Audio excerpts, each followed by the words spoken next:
I want to begin by making a few comments about the way in which Ronald influenced the overall shape and direction of not just the new institutional economics, but in redirecting a lot of attention that had been in limited, narrow economic theory into a broader horizons, which I think he played a major role in doing. I think what Ronald did was to not only elaborate elegantly sources for a theory of the firm that made sense, but he also suggested a completely new way to think about a lot of economics. In fact, he and I gave, hey, you're late. You're supposed to be running this program, young man. Well, you're not now.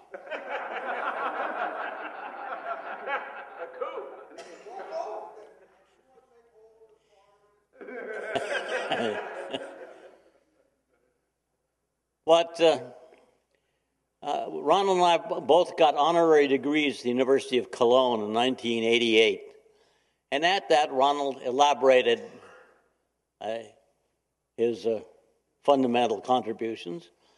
And I got up and talked a little bit about the broader implications of what he'd done. And he came to me after and he said, I haven't really thought about all those broader implications. And the answer is neither had I. But I think a lot of them have been elaborated and amplified, not only in the sessions that we've had, but generally into what's happened to economics since then. And I think Ronald's contribution to that has been immense. I refer particularly to I don't know whether you'd call him Ronald's protege, because neither Ronald nor he would like that comment. I'm talking about a man who played a major role, though, in expanding and elaborating on Ronald's approach, Stephen Chung. Now, Stephen had a few minor flaws in his character, like not paying his income tax. But beyond that, he probably did more to think through the logic of the whole approach of new institutional economics than anybody else. In particular, and I say this because I think it has been slighted so far in our discussions, he particularly elaborated the importance of transaction costs. And while people have referred all morning long and all afternoon long to transaction costs, first of all, sometimes they've referred to it, I think, incorrectly, and at other times, why they've just slighted it. Transaction costs are, and I quote Stephen Chung, the cost of measuring and enforcing agreements. And when you think about that in its fundamental sense, it incorporates a heck of a lot about what we're concerned with. Later on, I did a study of the size of the transaction sector in the American economy and came out with the fact that in 1970, it was 40% of GNP. In 1870, it had been 25% of GNP, and so it was growing. Not only growing, but obviously a crucial element. And in all the years in which I've traveled around to third world countries, one of the things that stands out right away in any such country is the high cost of transacting in third world countries. So it's something that I think is particularly important, and particularly that requires more work and more effort than we've done so far. I like Sebastian's comments because they focus particularly on things that relate to the transaction sector and the way it could develop. So I think that this is where we ought to go. We've got a long ways to go. But what Ronald did is point us in the right direction. And I must say that in the intervening years since we both got those honorary degrees, I think it's come a long way. That's really what I wanted to say as an introduction. I then want to introduce two eminent speakers. So eminent, in fact, don't speaking when I'm talking about you. He's ignoring me. Thank you. Are you ready? I'm talking about Roger and Bob, both of whom need no introduction as far as their contribution to the way in which institutional economics and economics evolved in the last 25 years. But I think very highly of both of them, even if I give them a bad time. And I do want to, therefore, introduce, which one, do you want to go first? That's the order of the program. That's the order. Then I want to introduce Bob Cooter, an old friend, a hiking companion, and someone who has made major contributions in this area. Bob. All right. In 1972, I was a graduate student at Harvard, and I took the industrial organization course. And at the time, we followed the standard approach at Harvard, which was called Structure, Conduct, and Performance, which many of you will know. This was an approach pioneered by Joe Bain at Berkeley. The idea simply was this, that we could regress the performance of an industry upon its structure, and therefore we need not study the conduct of its firms. For me, this was a bit like serving me the soup and not even letting me smell the main course. At the very end, we got a few words about a paper by Ronald Coase recently discovered, in which internal transactions of the firm were compared to external transactions. After I became aware of that, I did my best to purloin as many of its ideas as I could. So why stop now? Now, I found that in conferences like this, people are at least as interested in my motives for speaking as in what I say. So let me start by saying a few words about the motivation of this paper. I am currently preparing the 6th edition of my textbook with Tom Ulen, which is an introduction to law and economics. And I feel a little bit like the elderly Catholic priest who wakes up one morning and says, maybe Buddha was right. The problem is this. My book, like the others, I think, is essentially comparative statics from front to back. It's the comparative statics of legal rules. Strict liability versus negligence, expectation damages versus reliance damages. Let's compare them with respect to the equilibrium they produce and ask which one's more efficient. And I am suffering a crisis in faith about this approach. And the reason is partly because of this. Somehow, all these years after I took statistics, it's sunk in that if a country grows at 2% a year for a century, it increases 7 times, and if it grows at 10%, it increases 14,000 times. So maybe I've left out something in my book.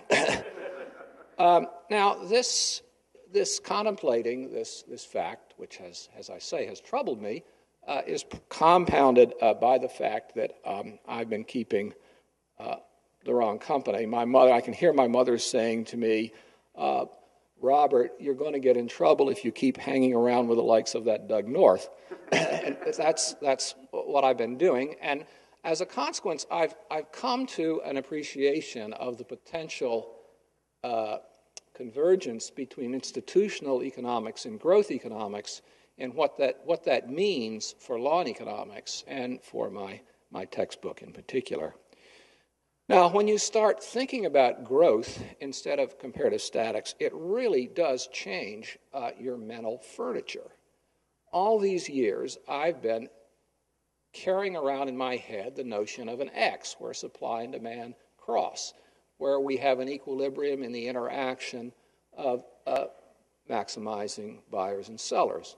And I've tried to force that analysis into as many spheres as I can. I sometimes tell the students at the beginning of my class, the answer is marginal benefit equals marginal cost. We'll spend the semester investigating the questions. Well, when you start thinking about growth economics, I don't think you can think of it that way. I don't think law and growth economics has that structure. I think the more fundamental idea than equilibrium is what goes on in disequilibrium. That's where all the action is. And when you're out of equilibrium, probably, I kind of think that the basic analytical concept is that of a cycle of innovation. If you want to put it in terms of a concrete image rather than an X, it's a gyre. It's something that goes around where an innovation is made, it's developed, it becomes profitable, it loses its profitability, and it's replaced. But as you complete the cycle, you're at a higher level than you were before. That seems to me to be the fundamental framework that I'm trying to switch to and carry around in my mind. It's also the case that I have to give up the idea that perfect competition is the ideal.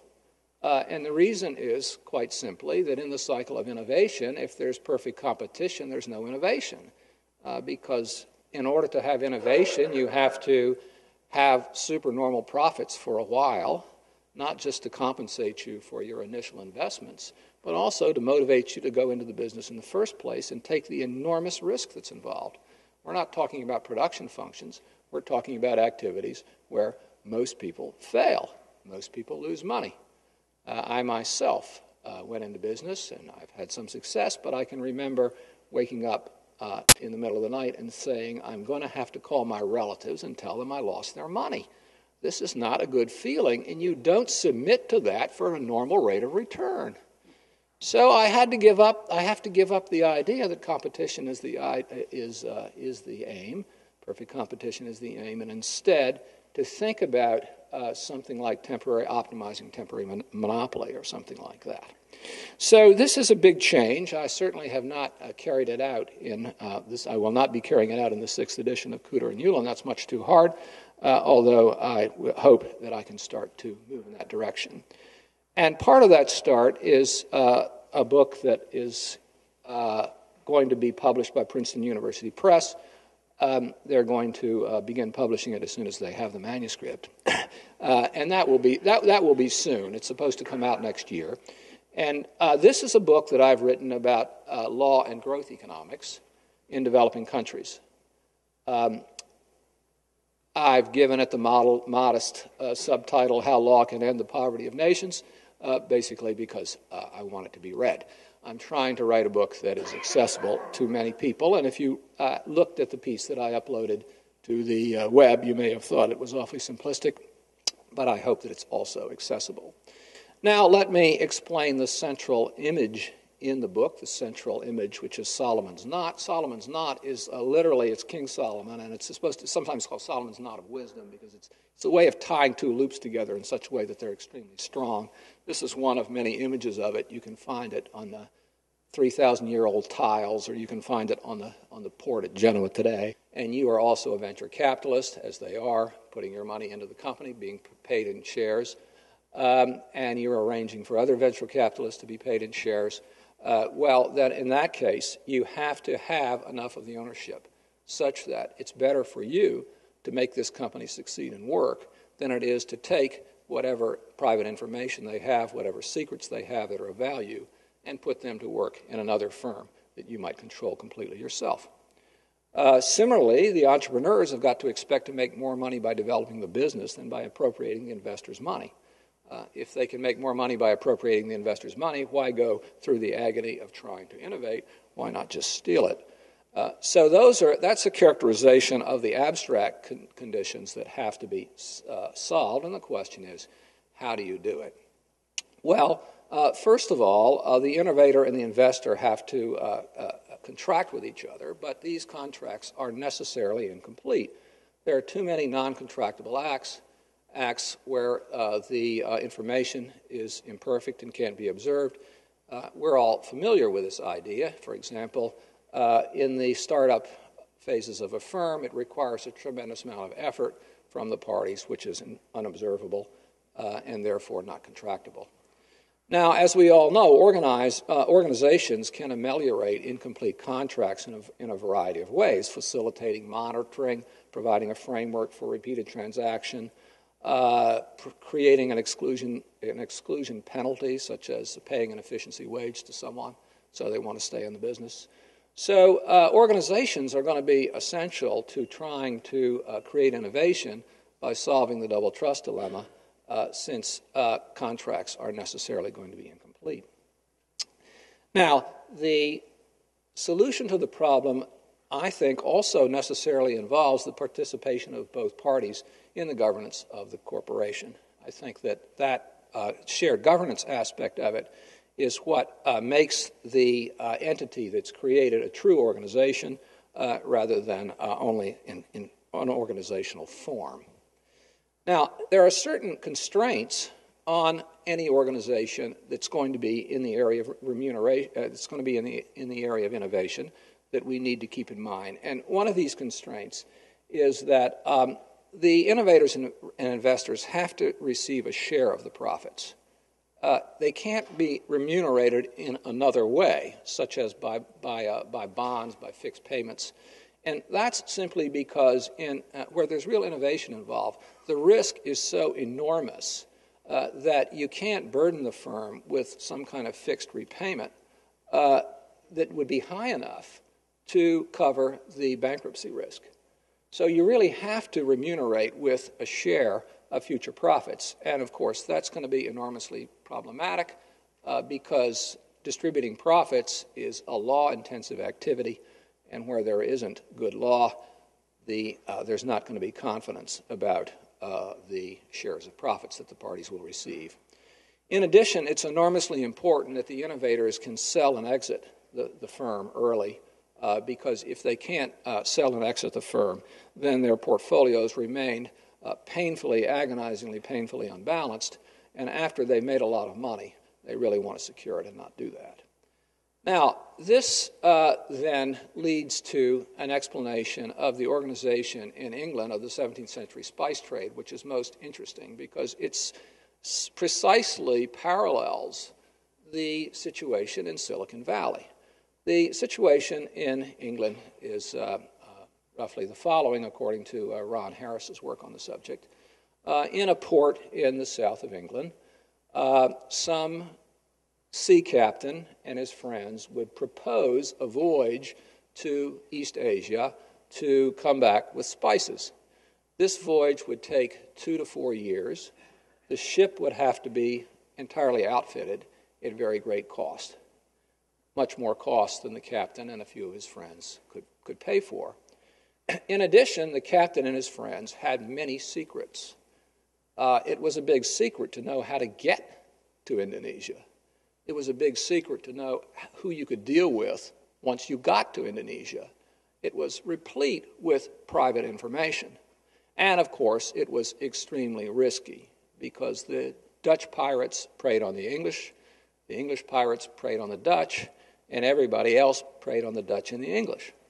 So it was an extremely risky business, and, of course, it was enormously profitable. If you came back with a ship loaded with spices, you could really make a lot of money. Now, in order to solve the double trust problem in this case, they invented the joint stock corporation, it's a dispute exactly when it was invented, but they certainly brought it to a new level. The parties who invested in the venture were shareholders entitled to a share of the profits. And one of the most interesting facts about these voyages is that when the ship returned to port successfully, if it succeeded, the people in the town would see it coming and they immediately flocked down to the dock. And the reason they would flock to the dock is because when they got there, the company was going to be dissolved. Because it would hold a general meeting, divide up the cargo among the shareholders, and then cease to exist. So this, to me, is so precisely the pattern in Silicon Valley. It's really uncanny.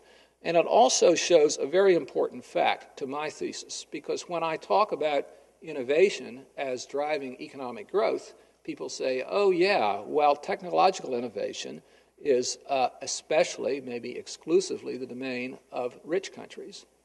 And your theory can't apply to poor countries, to developing countries. And of course, that's quite wrong, because the point is that the most important innovations that occur in developing countries are innovations in markets and organization. They're not new scientific discoveries or technological discoveries. Those take labs and good universities. They're innovations in markets and organizations. But that's what this was.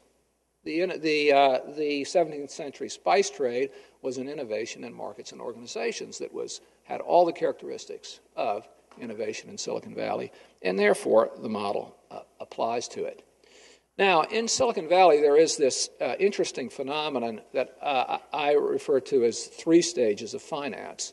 And the first stage is relational finance, which is the 3 F's, friends, family, and fools. And indeed, most Silicon Valley firms start out with the investors not really able to understand at all what is going to be done. What they can understand is, what they know is about the people who are proposing to do it. And it's the confidence in that relationship that very often enables the initial capital to be assembled to begin the development process. Now, once the product has been brought to the point where it has demonstrable qualities, at that point, usually private investment occurs. And by private investment, I mean people like venture capitalists who are not your friends or your family or your fools. They're specialists in the early stages of finance. They're specialists in evaluating a company like yours and taking enormous risk. And with them, you will have private contracts, which are supported, especially by the courts, and lack the kind of relational foundation that exists when you borrow from your friends and your family.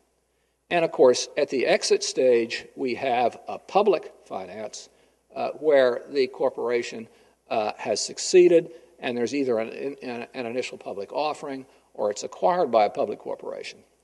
Ron Gilson has argued that the what I'm calling public finance is necessary to venture capital, that you can't have venture capital unless you can have an exit of the kind that's created by IPOs. And if you don't have IPOs, if you can't have IPOs, as much of the world can't, then you're not going to have a proper venture capital industry.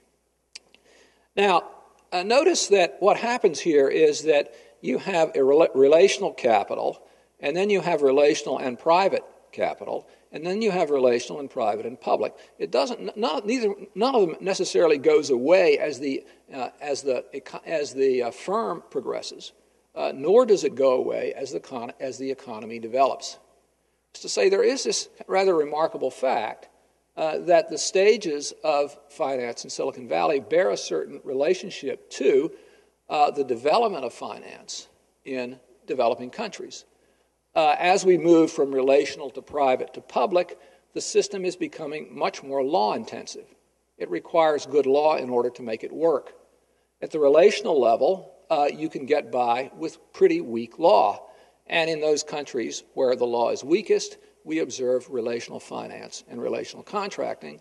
We don't observe private contracts that rely on enforcement in courts or court-like bodies. At the next stage, many countries are able to enforce contracts effectively, and as a consequence, they can have a vigorous private finance of economic innovation. But they can't master a public market. They can't master a public market that's effective because they have not created the corporate law that will protect outsiders from insiders. If you invest in a Russian corporation as an outsider, I can hardly imagine why you would do that, because the insiders will expropriate you when it's convenient for them to do so, and you should be apprised of that fact. So what we have is that we have these 3 stages in Silicon Valley which bear a certain relationship to the situation in developing countries. That ideally you have relational and private and public finance combining, but when the legal institutions are too weak, you may not have public markets at all, or you may have private contracting for shares, and if the institutions are even weaker than that, then you may simply be stuck with relational finance. Okay, now I want to say the material that I've distributed to you is on corporations. It's pretty simplistic, but I hope it's deep in making the connection with the double trust problem and with the problem of growth. The book itself covers all the standard topics in law and economics, property, contracts, finance, corporation, bankruptcy, torts, etc. So, and in each case, I'm trying to work through the consequences of a growth perspective on the formation of institutions that are involved, and I'm trying to show how the law supports those institutions and makes them possible. I haven't had a time to explain to you what I think of as the decisive advantage of corporations, but it's quite straightforward. The decisive advantage of corporations is seen if we go back to the constraints on financing extremely risky enterprises. And they are, first of all, that the parties have to get a share of the profits, that you can't deal with, say, fixed interest arrangements. And in addition, you need to be able to, the founders need to be able to exit from the company. And it's very difficult to accomplish those things by another form other than the corporate form. So the central claims of the book are that sustained growth in developing countries occurs through innovation, especially in markets and organizations, as opposed to technology. That innovation poses a problem of trust between the innovator with ideas and the financier with capital, and the best solutions necessarily involve the law.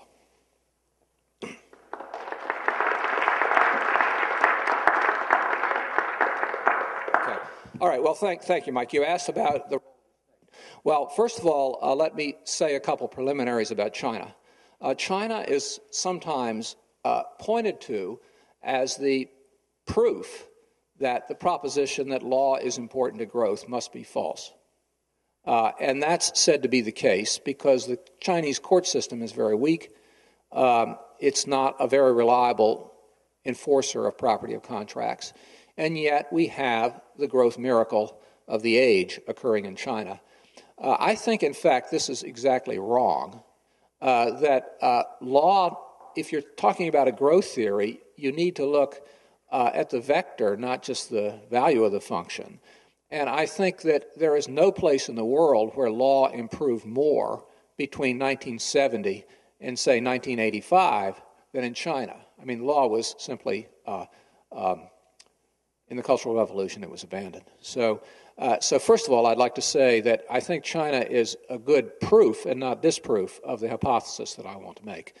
Now, another point about China is that it's often said that China proves that if you mean by law what's enforced by the courts, then it's not necessary to growth. That in fact, China has found ways of protecting property and contracts reasonably well through much more government-intensive administrative methods. And I think that's correct.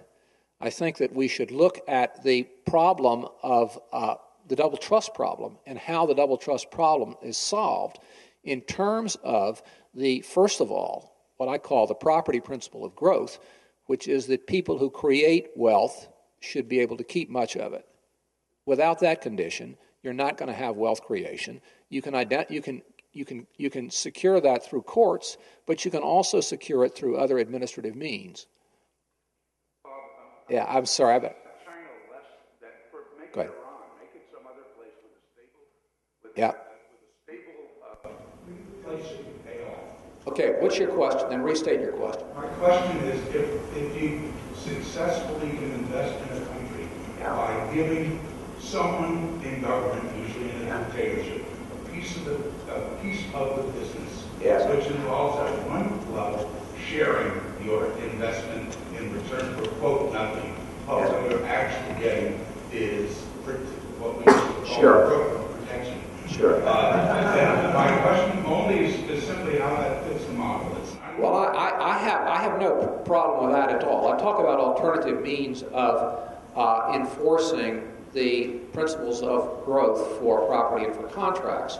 And I think there's a natural monopoly on force, and so it tends to be the case that the state evolves as a single supplier of the threat of force as a way of enforcing these rights.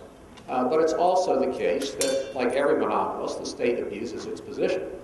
So I think that, on the one hand, the state is necessary to go beyond relational finance, to have the enforcement of contracts, to have public markets. But I also think that the state, I think that the danger of expropriation by the state is always present.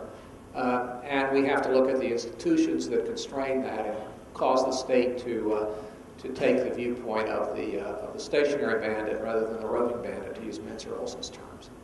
Sorry, I've gone on too long, Mike, but that was a great question. Thank you. I'm going to follow up on that, because one of the questions we want to ask is not only how you get yourself into a favorable equilibrium for development, but what it is that you can do to get yourself out of that into a situation where you return to a form of banditry. And one of the things that's quite striking about modern America, you find that going on all the time today with the increase of what is sometimes called exactions of permits as conditions to go forward with respect to development. So that you find very common, I'm just curious to react to this, if you want to build a large project in New York City, and there are all the community boards that can veto you, and in further stages of the process, so what you do is you promise them basically 5% of the deal in the form of a construction of a new school up to the community, which doesn't have to be funded out of general revenues, and then they're the guys who want interference to you trying to push the whole thing through.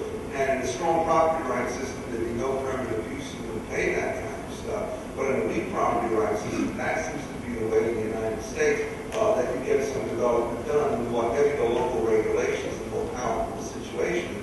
Clearly, going up the other side of the ladder, do you also see exactions before you get to this, so that you kind of have this fragile peak in the middle, you pass the exaction game before you get back into it on the other side, or do you not see that sort of technique used to? This is to handle Michael's question of how it is that you manage to get the state to be a partner. And this is the case by basically giving them an explicit allocation against the firm revenue.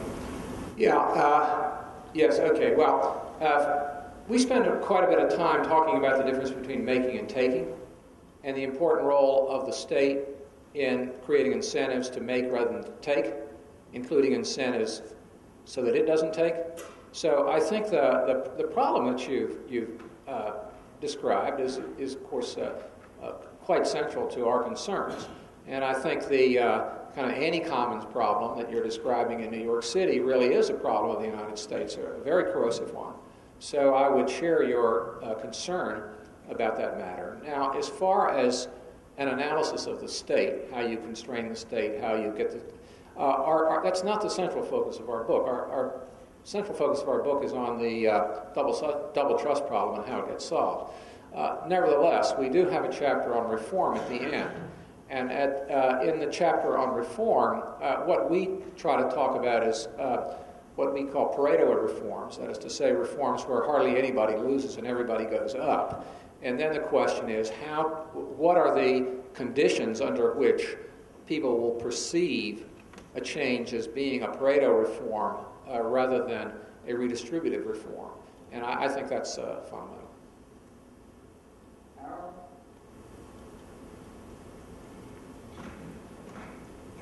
Your focus is on the institutional arrangement that we call the contracts and the firm, whatever that might be. And one of the things that was left out in the discussion, probably isn't left out of the book, is the social setting in the sense of having a fair playing field for competition to work. That is, if you don't have competition between these various pockets of combinations of investors and innovators, we don't know exactly where the system's going to go. Now, once you say that, we have to become suspicious of the productivity of having the state be a partner in this arrangement. Because the state, by its very nature, is not specialized as these investor institutions are specialized to a particular activity, a particular way of doing it, and the state is covering a whole variety of institutions and doesn't have the same kind of testing mechanism of competitive markets. So I don't see how you could leave competitive markets out of this process. Well, I don't want to leave competitive markets out of the process. I think that temporary monopoly is necessary to innovation and growth, and permanent monopoly kills innovation and growth just as effectively as permanent enduring competition does. You have to have supernormal profits, but they have to be eroded.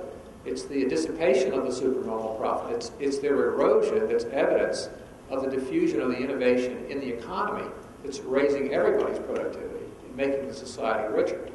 So we must have competitive pressures at work in order to make the innovation, in order to drive the innovative process. I could say quite a bit more, but I think I'll stop. I'm going to take the third swing at Richard and Michael. Okay. Okay, you have just... You apply. I missed twice. Yeah. Okay, go ahead. How do you answer the question? Yeah.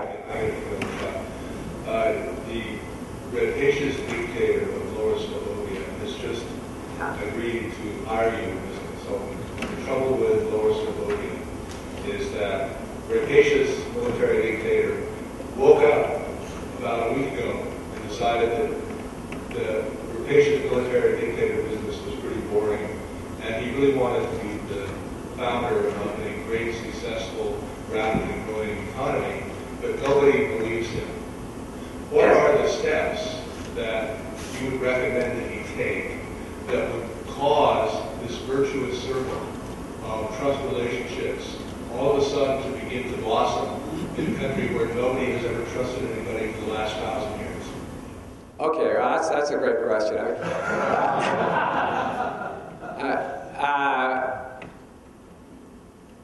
I think we should distinguish between distrust of the government and distrust of your business partners. One of the things we know from this really incredible wealth of new anthropological data where trust games are being played in different kinds of societies is that among, to take a concrete example, nomadic herders in Kenya who participate only remotely in markets have a lot less trust than people in small towns in Missouri. So even though they're embedded in personal relationships, even though they spend most of their time interacting with their relatives, for some reason they don't trust each other when they play these trust games. So there's a problem of there's a micro problem of trust, of distrust in countries without a mercantile tradition. Now, there's another problem, which is distrust of the dictator. The problem of, or distrust of the state in general. And here, this is really not just a problem of dictators. And the reason is quite simply this. Congress cannot pass a law whose terms include the provision that a future Congress can't repeal it. That term is not going to be enforceable. So it's very difficult to make political deals that stick with commitment, because it's part of the political process that whatever is done through the political sphere can be undone by a future politician.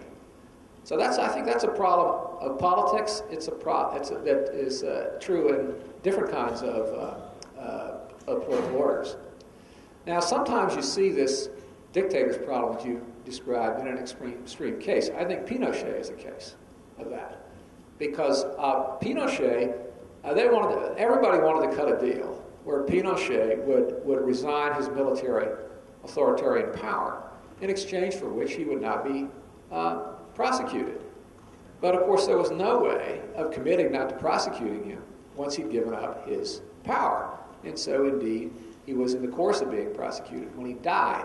That's an example of the kind of commitment problem that you have in mind. Suppose a dictator wants to agree to cease being rapacious. About the only way he can commit is to decentralize some of his power to share it with others. But if he does that, what's going to ensure that the deal that was struck sticks and that he's not persecuted? Well, I can pose the question, Roger, but it's not the central problem of the book, and so I can't go further than that in answering it. Well, I think we ought to thank Robert. I apologize for the nature of the slides because we all prepared extensive topical outlines for Ronald, so he would know what the conference was about. And I don't want to do that. So I'm going to turn it off and on, so you don't have to look at the topical outline. All you have to do is look at the things that really should be slides, which are data. So what is the story of this paper? The story of this paper basically is about a project that I've been concerned about forever, and it arose from being involved in some World Bank missions starting over 20 years ago, where the task was World Bank collects a group of people to go tell some developing country how to privatize their state-owned enterprises, how to create competition in formerly state-owned enterprise monopoly industries like telecommunications, and what do you tell them, and how do you know that what you're saying to them has any truth value? Now, so that's the genesis of it.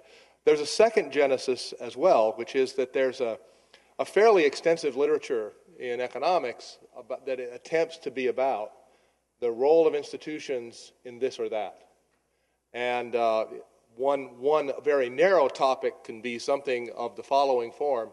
How does the performance of the telecommunications industry depend on the regulatory institutions and the structure of the industry, for example? So in this kind of literature, you collect data on a bunch of countries, and you regress things like the penetration of the telephone system as the dependent variable on other things such as do they have a competitive telecommunications wireless industry? Did they auction the spectrum, and did they award it to political cronies? Do they have an independent regulator?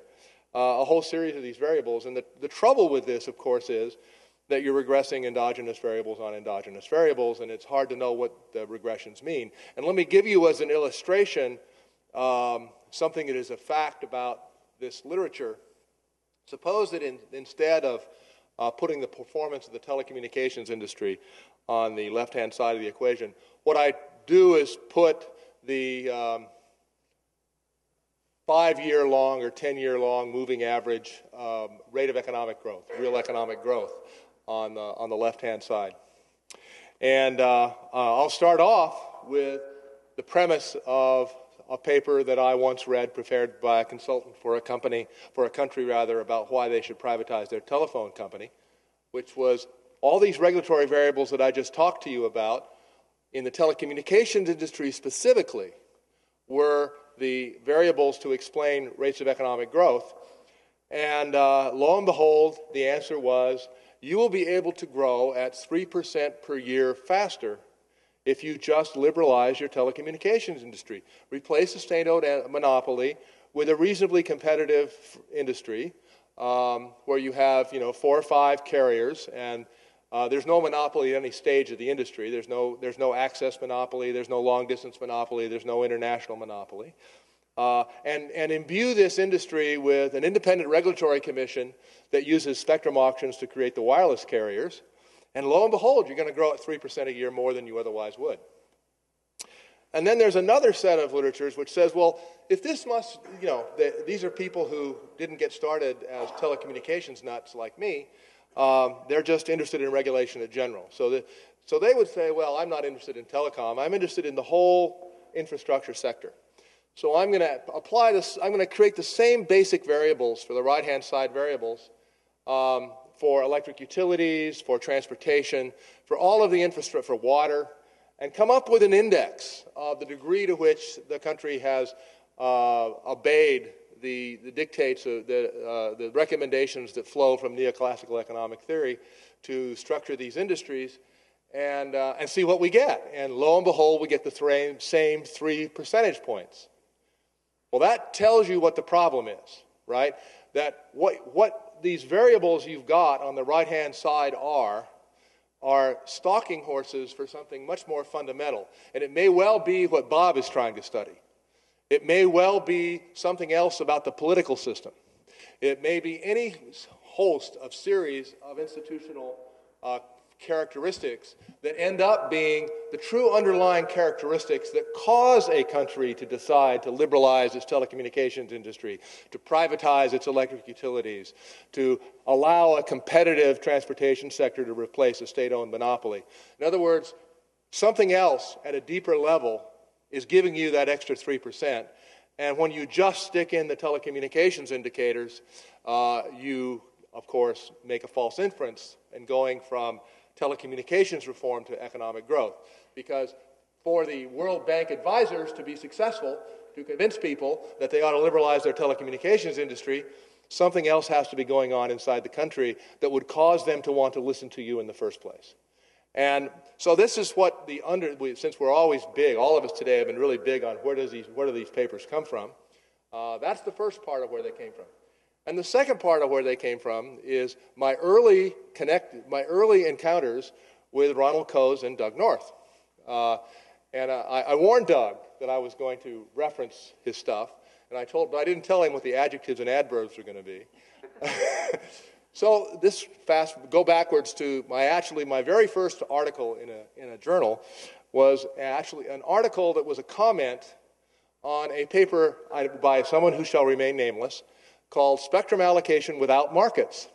And the idea that this person had was that Ronald Coase had a great idea in 1959. It's just that it's impossible. So how can we take the ideas about what an efficient spectrum auction would actually look like and redo the FCC's beauty contest allocation system so that it produces the same result? And of course, if you read that paper really carefully, you realize that if you can invent an administrative procedure that mimics the market outcome, you can create the market. That was the whole point of that paper. And roughly simultaneously, I met Doug, because he was at the time beginning to write a book with Lance Davis on the role of institutions in growth. And we had a series of conversations.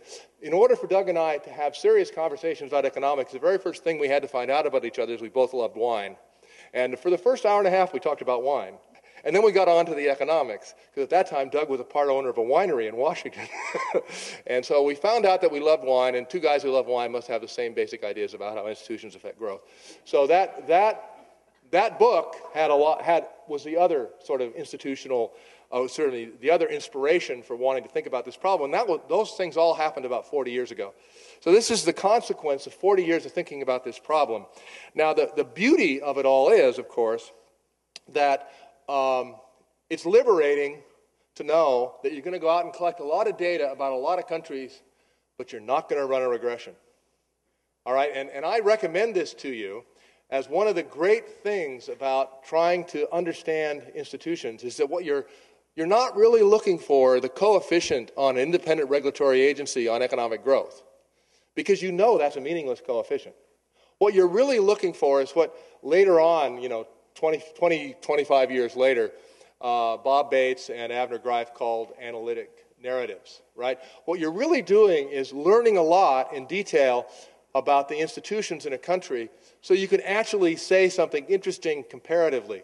Now, the problem is you can't really test a hypothesis and you can't really be scientific about cause and effect relationships. What you can hope to do is something that we hate to admit we actually do, but we actually do it, which is try to induce the common patterns from these things by reading them.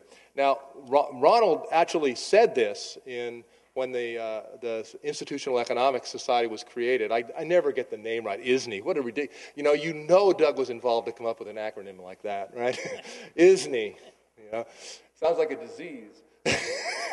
But in any case, when this organization was created, he basically said what I just said, that what you really need to do is go study the institutions carefully. What he didn't say is, if you want to develop a data set for 20 different countries so you can do something comparative about how institutions affected performance in this particular industry, you're going to spend a year or two per country figuring it all out. And so that's why this project is so long in the gestation and why nothing really has come of it to this date. So what you're going to see is a work in long-term process that was started roughly 20 years ago. It's led to a lot of dead ends and only a couple of papers. I hope that this one is not one of the dead ends. So let's go back to the thing you heard right from the beginning, which is wireless telephony is one of the great success stories in the world. 4.5 billion wireless telephones right now in the world. Compare that to 1.3 billion wireline telephones. That is to say, this is an industry that is now more than 3 times as big as the wireline telephone industry. Moreover, if you take away Western Europe and North America, and Japan, which have fully developed wireline carriers, unlike the rest of the world, the ratio in the developing world in many of these countries is more like 10 to 1. That is to say, the wireline telecommunications industry in most of the world is simply going to be bypassed. It's never going to happen. And wireless is the telecommunications technology of choice. So that's the first observation. And it's true ubiquitously down to the poorest countries. You can observe in countries with very low per capita income, in the range of $1,000 to $2,000, wireless telephone penetration rates in the range of 50% or even higher. That is to say, the number of wireless telephones divided by the population equals 1/2.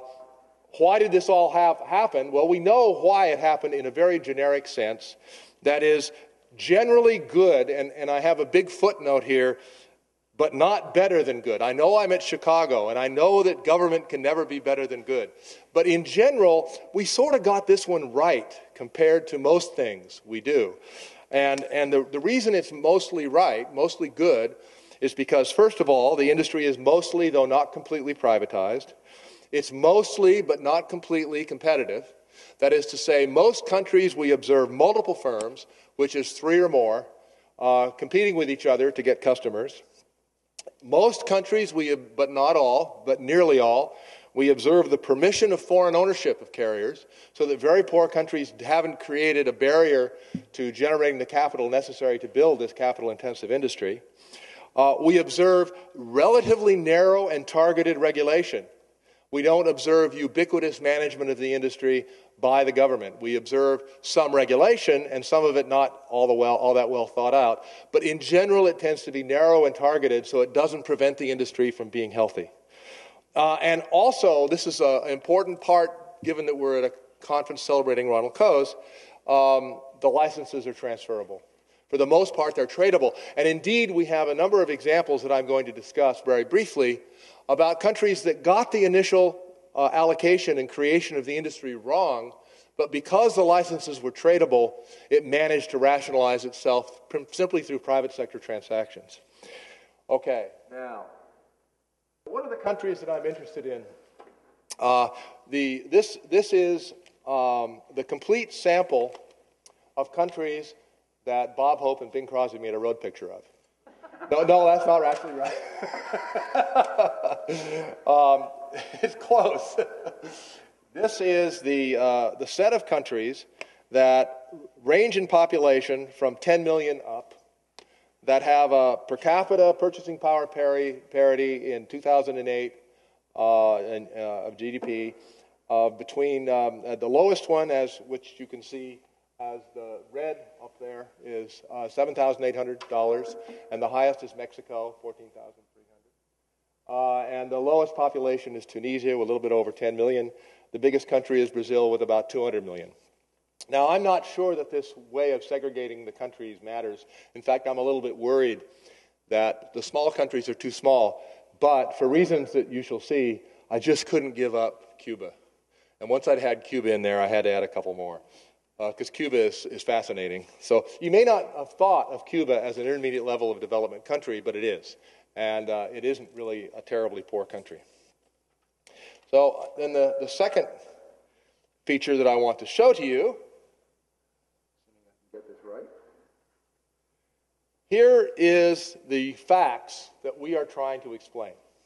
These are the facts that we are trying to explain, which is the main telecommunications indicators of all of these countries. And as you can see, fortunately, we have a substantial amount of variance to explain. And this to me is by far the most interesting slide. If I had done it for the rich countries, it wouldn't be anywhere near as interesting. There wouldn't be anywhere near as much variation in the penetration and in the usage. This is truly a spectacular wide range of variation. And as you can see, there are several countries in which there are more telephones than people, more wireless telephones than people.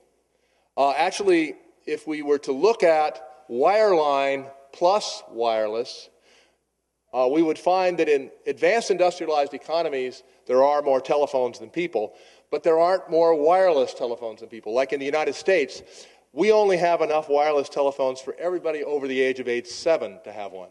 We don't have enough for everybody from the day one to have one. But as you can see, in four of these countries, we have more wireless telephones than people. And by and large, these tend to be countries with very low penetration of wireline telephony.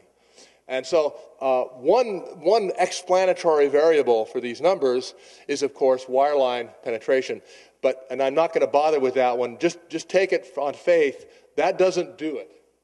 That doesn't explain this variation. We're still left with enormous amounts of variation.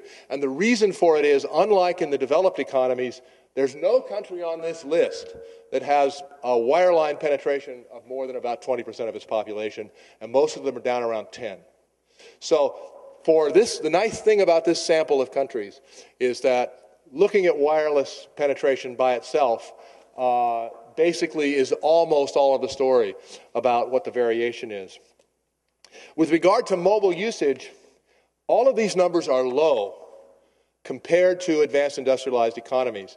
As you can well imagine, I bet you know which country in the world has the highest per capita minutes of use of wireless telephony. Which one do you think it is? The U.S., by a factor of 2. All right, and the reason, of course, is the slide that was shown earlier about spectrum auctions.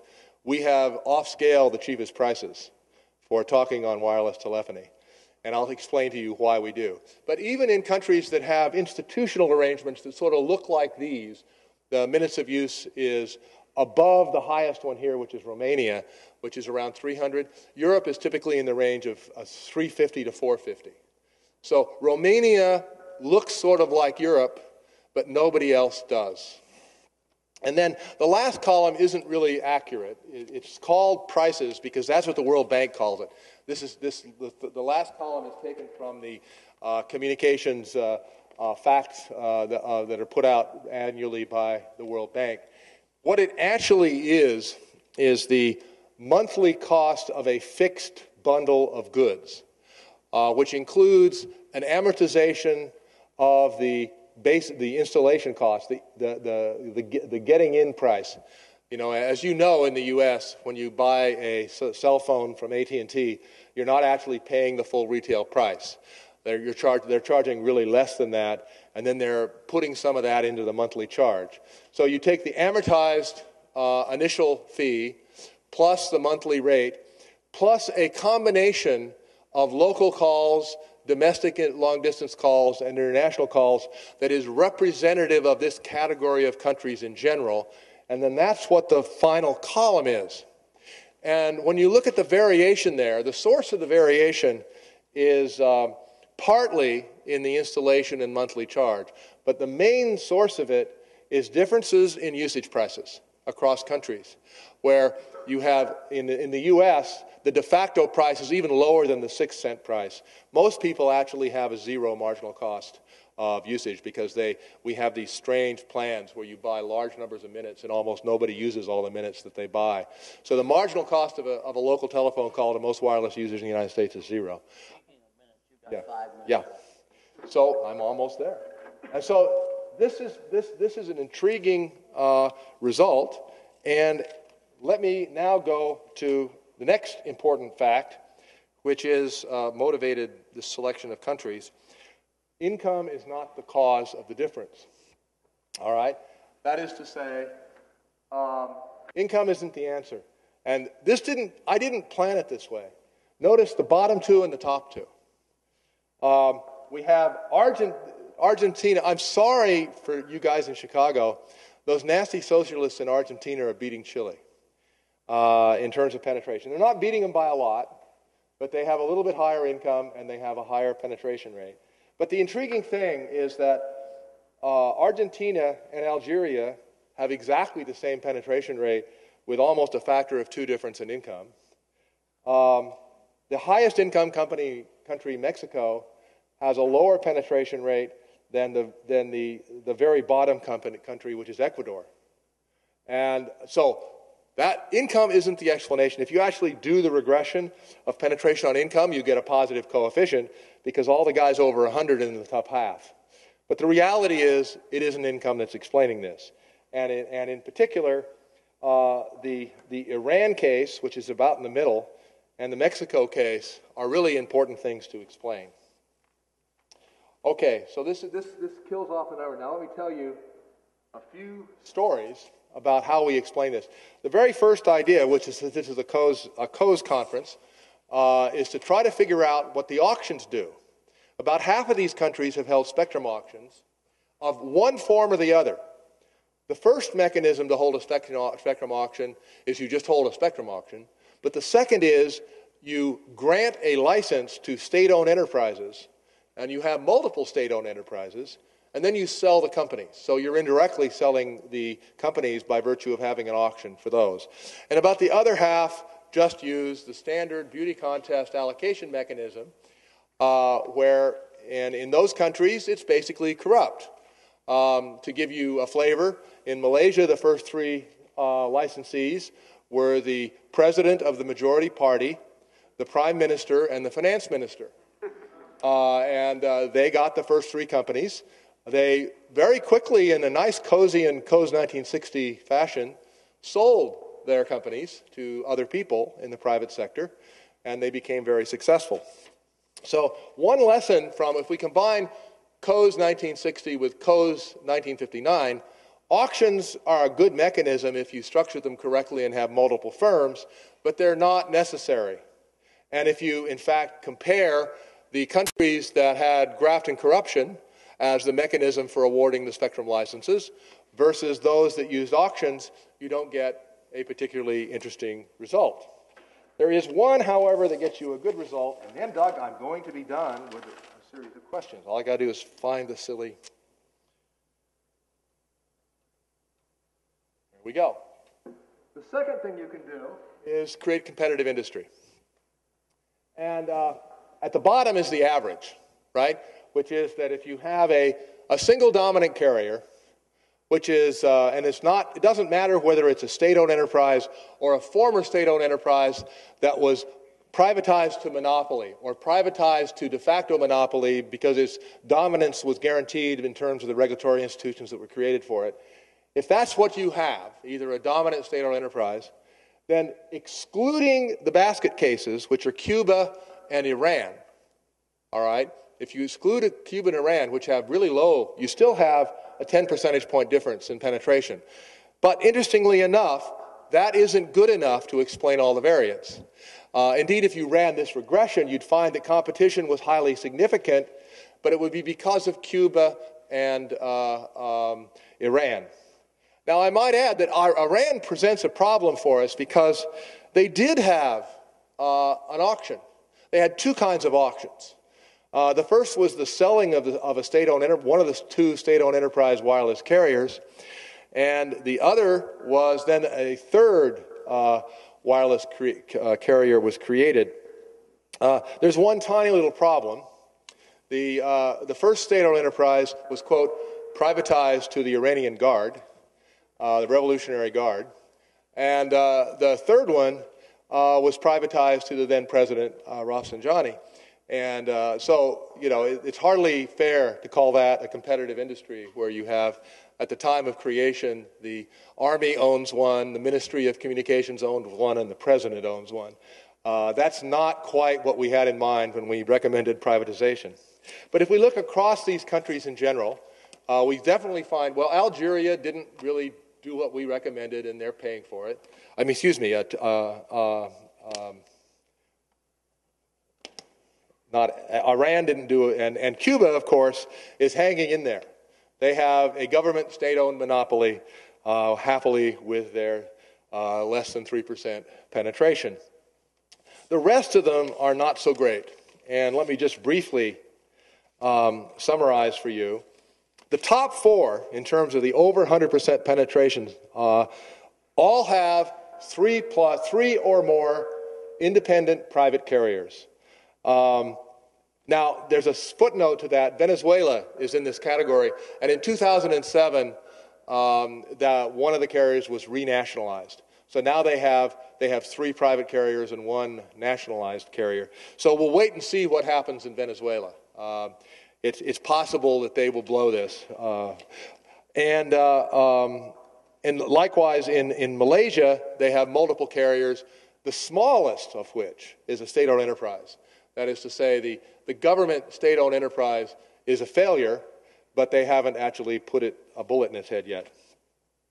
We have unsuccessful complete privatizations in Brazil, Mexico, and Peru, all of which have 3+ carriers. All have been privatized for more than 10 years, and their penetrations are all low relative to the norm for this group, which is 90 or more. All right.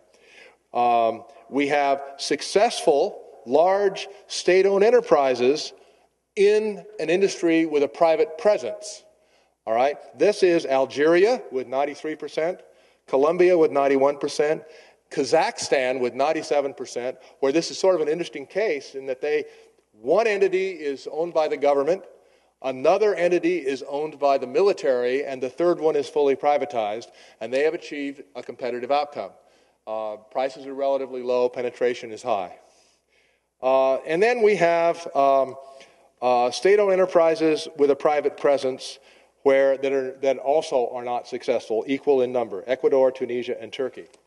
So what we get from all this is that it's not true that the auction mechanism explains very much, and it's not true that competition by itself explains very much. It's except for the fact that the very best ones are competitive. All right. So that's the current state of play. Now, that's the final bottom line as to what is going to explain this. What is going to explain it is the details of the institutional arrangements by which the carriers were created. And in particular, the crucial issue is how you deal with the pricing of termination of wireless calls. One reason that you observe multiple wireless carriers per adult is that in some countries, the mechanism of terminating access charge is prices are negotiated among the carriers. And so what they do is set a cartel price for termination. And that means that the cost of calling from company A to company B is extremely high. But they compete with each other on the basis of promising low prices, competitive prices, for termination on their own network. So one reason that most of my friends in Mexico carry around 2 or 3 cell phones in their pocket is because the difference between the terminating access fee on multiple company calls versus within company calls can be a factor of 3 or 4 in the price. So here, in a sense, we get additional penetration that is a waste, that's coming about from a bad set of regulatory institutions about how you do pricing. I don't have all the data yet. I cannot tell you that this is going to explain the differences between the ones here that have competition but not good results versus competition and good results. But so far, I know it's true for a couple of bad ones, like Mexico being the obvious case in point. And I also know that there is not this cartelization of termination in some of the good ones, like, for example, our friend Kazakhstan. So it looks like that matters, and that's going to end up with it. But wait for the Journal of Law and Economics issue that comes out a year from now to find out the final answer.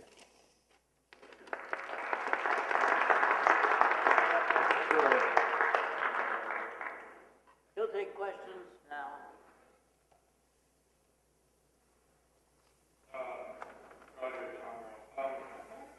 Parallel to the story that you're telling, you told about the transformation from railroads to automobile transportation to the internal combustion engine. In the sense that both railroads and landlines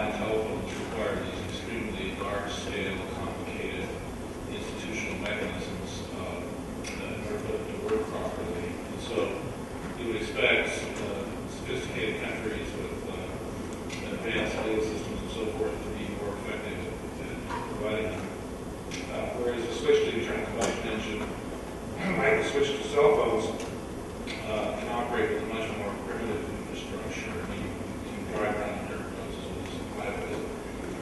And similarly, you might expect that countries that have competition that allow competitive providers of vehicles, internal combustion engines, would have greater penetration in those that don't. So socialist countries that have state monopolies have extremely tiny percentage of people that own cars. The quality was terrible, and access was restricted. And countries that are capitalistic or have market systems, car companies have much higher percentage penetration. So I realize the analogy is not perfect, but it seems like there may be some commonalities there that certain technologies that require extremely complicated, large-scale, integrated enterprises require different institutional arrangements than those that are much more decentralized. I think the second part of the story about the degree to which there's automobilization of the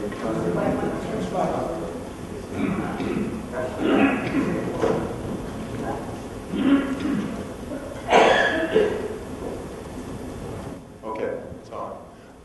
The automobilization seems to probably be true, but most of these countries we're actually looking at do not have intensive automobilization. And so that's an advantage of looking at this level of development, that you're going to find relatively low rates of automobile ownership. But I think the other point is interesting in the following sense, that it's not quite the same as the transportation story, because whereas the fixed capital investment required for wireline telephony is large relative to wireless telephony if you forget the receiver itself. The receiver itself and the cell station is much more complicated than the receiver and the switch in a wireline telephone network. And the coordination required in order to have compatibility between the telephone and the switch is much greater. And then it's got to work across networks, and because of roaming. That one of the things I didn't talk about is that one of the policy decisions a country has is whether there's mandatory roaming. Mandatory roaming means if I'm in my own calling area, I'm automatically hooked to my own carrier. But if I'm in an area where my carrier doesn't have service, I hook to somebody else. And automatic roaming is required in almost all of these countries, and it's required in the U.S. And that really, again, complicates the system. So I think your point is right that it matters. I just don't think for these countries it's likely to explain very much. That's all. Yes, make your question brief because we don't have a lot of time.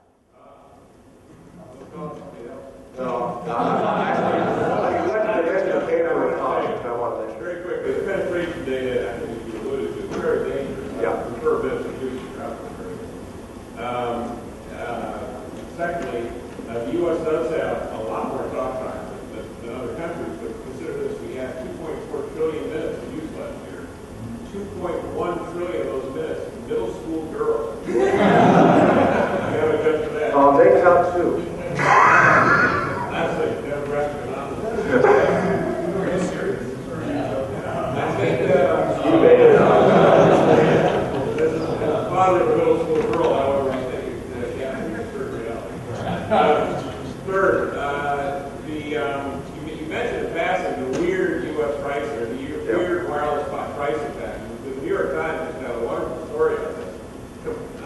I'm dazzled by the fact that people think this is weird.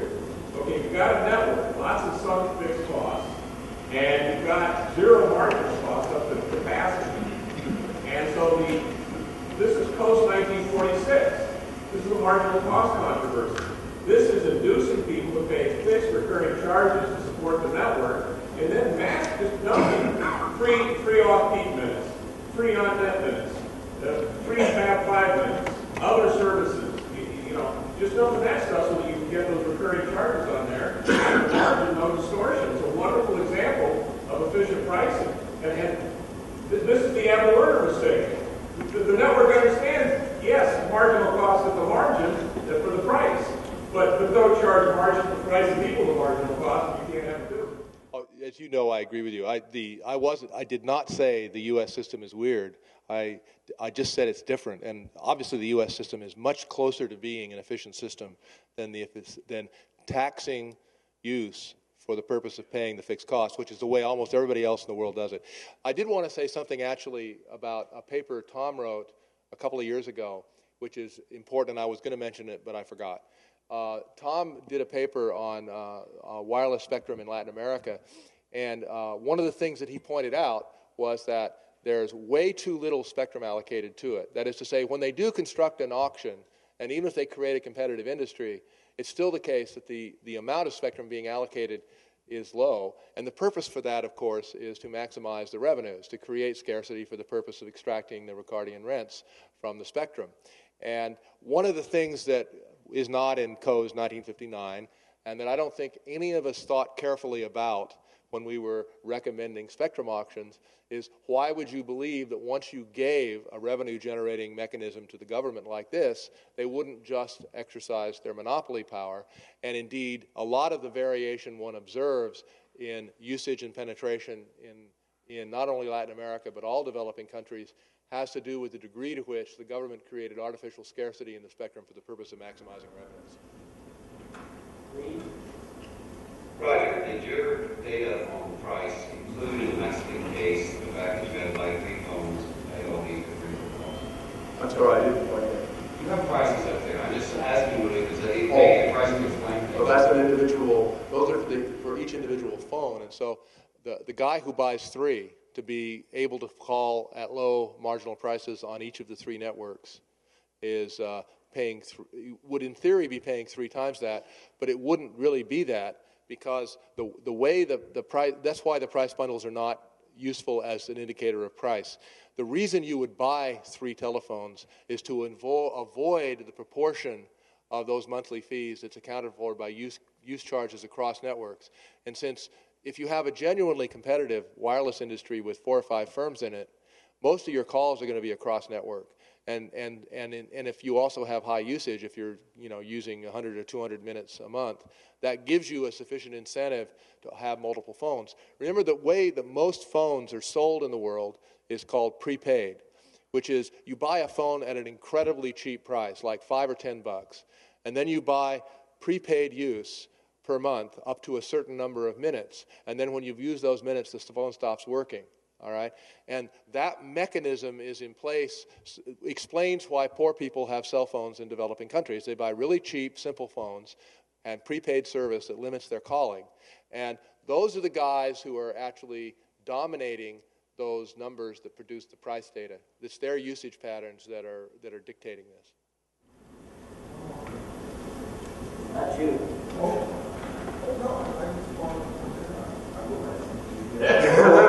Now I just thought the question, Roger, is when you start talking about the interconnection fees, it's quite clear, or interconnection arrangements, it's quite clear that it's critical. How many of these things have simple reciprocity arrangements where I get to your network and you get to my network, where the size differential may make a difference? And how many of them have explicit pricing with respect to connections? There's 3 ways to deal with it. The first way is bill and keep, which is that it's exactly what you said. We don't worry about that because we figured the number of incoming calls versus outgoing calls will be pretty much the same on every network, and we just don't worry about it. That's a very small number of countries. We happen to live in one, and thank God. So that's a very small number. Then the second mechanism is that there's a cost-based regulatory price, and a regulator determines what a reasonable cost for termination would be. Usually, that's only 2 or 3 times what the actual cost is, all right?